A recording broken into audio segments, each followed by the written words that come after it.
Welcome to Lore Maker's Guide to the Galaxy. I'm your host, senior writer William Weisbaum, and for those of you joining us for the first time today, Lore Maker's Guide to the Galaxy gives you an inside look to the many star systems that make up the world of Star Citizen, and we kind of take a look at the lore and fiction that creates these worlds and brings them to life. On today's episode, we will be going to Bremen. So come with me now. Type in a little search here. Wow, this is so handy. Bremen, spelled like Bremen. And we're gonna take a little trip to the system. Travel over there now. And here we are zoomed in, close up on the star of Bremen. It's a beautiful K3 main sequence dwarf star. It's a pale yellow orange. It's lovely. And the system overall is 6.19 astronomical units across. And there's 4 worlds in the system. And one of those worlds, Rytif, Bremen 2, is UEE represented. So that's fun. They have a senator who reports to the Senate all the way back on Earth, which is where I am. So Bremen was first visited way back in 2441 by the legendary explorer Bao Yun, who was a professional explorer type. He made his living discovering things and selling them. So he was very much in discovery for the profit involved therein. And he was kind of a Edison type, where he had a bunch of other explorers that he would hire to find stuff and take credit for them in his own time. When he found Bremen, he did the whole scan and found that it wasn't particularly valuable, so he ended up selling it to the United Nations of Earth for money. Notice I say money, not credits, because credits were not in use at the time. Credits being the official currency of the United Empires of Earth. So when he sold it off, the UNE took over and decided that Bremen 2 was an ideal candidate for terraforming. So they terraformed the world and settlers slowly began to move in, but it wasn't a huge rush. There was a lot of expansion going on at the time, and overall Bremen wasn't that exciting of an option. It was considered safe by many. You know, it wasn't on the frontier, it wasn't full of a lot of resources, it didn't have anything that jazzy about it, so its development was a little bit slower than some of the other systems at the time. But for people looking to emigrate away from Seoul, it was a nice, safe, solid choice. So the system did grow and develop. Now, where it really came into its own as a system was during the Tavaran War, the second one, where the UEE was looking to feed their massive military during this war, and they weren't getting enough supplies from their core worlds, who were all really focused at the time on more industrial things like shipbuilding and weapon manufacture. So they turned to Bremen and gave a lot of credits into establishing the agricultural infrastructure there.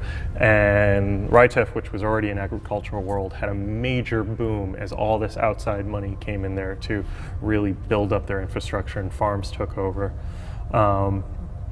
And within a matter of months, Bremen was producing more food than anywhere else in the UEE and feeding all those soldiers off the output of grain they were producing. And then, so that went on for a while, and one of the biggest things to come out of that time was a conglomerate. So a lot of the farmers, you know, couldn't have the investment to take advantage of the money the UEE was giving out for their farms, so they sought to consolidate, and one such consolidation was Bremen Mills, which took a bunch of independent farmers and united them so that they could do a group negotiation of selling off their crops at a united rate and all sorts of other benefits. And Bremen Mills over time would eventually transform into what many of you may know as Terra Mills, which is the company behind none other than Big Benny's. So that's pretty fun. What ended up happening was Bremen Mills, like the rest of Bremen, faced some hard times when way after the war, there was a big falling out in the grain market. The market was oversaturated, there was new sources coming in, and because Bremen had so heavily invested everything they had into agriculture, when the market fell out, the whole system kind of had an economic crash, and it couldn't support itself, and it had hard times, and there was a major disaster on the top of it where the main Bremen mill center blew up. And it was known as the Great Stalford Disaster, and hundreds of people died. It was a huge tragedy for the system, but to put a silver lining onto that dark, stormy cloud, this other company, Terra Agra, came in and was able to purchase Bremen Mills and form this new company, Terra Mills, which still survives today and makes, cereals and chips and, of course, fast food noodles such as Big Benny's Cacio to go, which is delicious. So that's one of the main things that Bremen is known for. One of the other big things that came out of the system was, while they were slowly rebuilding back up from this great grain crash, the system was kind of unremarkable, and that had a lot of appeal to kind of anti-Messer activists who had been shunned away and forced to move into Xi'an space to protect themselves. They were slowly smuggled back into Bremen, where it became the heart of the anti-Messer movement. They used the system's kind of unnoteworthiness to form the rebellion and really drove a lot of the anti-Messer activity that would become his downfall, their downfall in the long run. And so that only came out very recently with the Historical Truth Act, which released all these documents and the wild from that dark time in the UE's history. And a lot of that, seeing Bremen's part in this resistance was a big part of the reason why they recently got their representation in the Senate.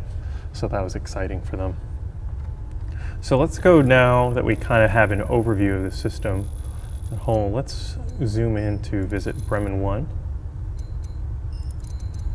There we go. So Bremen 1 is basically a small dead rock. It had very little to go on resource-wise, and it was quickly mined out. But what's kind of noteworthy about it is that there's this old belief that it's good luck as you're leaving the system to tip your wings towards Bremen 1, which when it's in visual range, and that gives you good luck on a long hauling run as you're hauling grain out of the system. So from there, we're going to zoom back out. You can see one of Bremen's jump points to Kalis over there. We're going to visit the kind of heart of the system, Rytif, or Bremen 2. So look at it there. Now, Bremen 2 is a terrestrial rocky planet, and it was terraformed pretty early on after its discovery. And we talked about how Terra Mills is a big corporation on the world, but another one that's recently popped up is ship manufacturer Consolidated Outlands is based off of Bremen. And in a big part that's because of Silas Corner, the trillionaire who started Consolidated Outlands and personally helped design the Mustang. The reason why he chose the world is that he himself grew up on Rytif, and he has a long ancestry dating back to his great whatever grandfather, who was kind of the de facto during the Second Savaran War, where the planet had this big boom, and his grandfather was a distant relative, was able to get in on the ground floor of that boom and made a ton of money in it. So Silas started off rich, and one of his early passions was ships. And so he started collecting ships from the age of 22, and today he's got his own personal kind of ship museum on the world, where he has a original RSI Zeus, which is very rare these days, as well as a Drake Lobster prototype ship. The Lobster never went into full production, and Silas is one of the few people who owns a copy. And from this early love of ships, he eventually transformed it into trying to make a ship that he would be happy with. And it's a real ship for the people too. It's the best he can do. And he's put a lot of love and heart into that design, and the Mustang sold very well, so people are interested in seeing what Consolidated Outlands is going to do next. The other thing of note on RITEF is that there's been this rumor floating around that a valuable ore deposit has been found somewhere in the world, and that's kind of led to a couple interesting things. Some people, conspiracy theorists, kind of suspect that the real reason why the UAE offered up representation at this point was to get their hands on that ore, instead of their role in history as they publicly claim. And it's seen a lot of kind of treasure hunters surge into the system, and the local police authority have been a little bit overwhelmed, so they've been kind of hiring on extra help to deal with all those miners who've been scouring the world for this so-called rumored deposit. It's lurking somewhere there. The main landing zone, Stalford, is kind of a more rustic town. It has that small, quiet town feel. It's hung on to that even through all its ups and downs over the years. Locals consider themselves quiet and polite and generally keep to themselves. And in addition to consolidated outlands and the Terra Mills, there's a little bit of booming tourism now as people come there to shop for ships and to experience some of the historical sites that have been built up. Like there's now monuments to some of the anti-Misr activity that went on there. And so there's also like a fun bar named Tricky's here that produces some homebrew made from all the various grains that they produce on planet. So that's a fun place to visit. So that brings us to RITEF. So we'll zoom out now. We'll head to the next world, which is Bremen 3. Bremen 3 is a terrestrial coreless planet. It's not hollow, but it has no free spinning core like Earth does. It's located outside of the system's green band. Let's see, right on the edge of there. And so it's not a candidate for terraforming, and also it's going to stay the way it is. And it had a reasonable amount of resources upon discovery, but most of those have been mined out. There's some harder to reach stuff in there, so if you can figure it out, it might be worth your time. Nearby is a well-known asteroid that's known as the Bloody Smile, which used to have a large vein of red-hued aluminum ore that kind of gave it its name, but that's all been mined out since, but you can still see it floating in the area. And then from there, we move to the most distant planet in the system, which is Bremen 4, which is an ice giant. And it's considered by some that it might be a guardian planet, which means that it helps protect the inner worlds from comets and other distant bodies that might be flying to the system by attracting them before they can get past its orbit. Scientists are still looking into that theory. It's got a particularly beautiful landscape, kind of swirling mass of hydrogen and other gases interspersed with its ice fields. It's relatively dangerous to harvest the gases here, so it hasn't been developed that fully, as it's considered a high-risk investment. So there you have it, an overview of Bremen with its massive farming fields and growing cereals like Dappers from Terra Mills, as well as its ship manufacturer with Consolidated Outland. So there's some fun stuff to go and check out when you get the chance.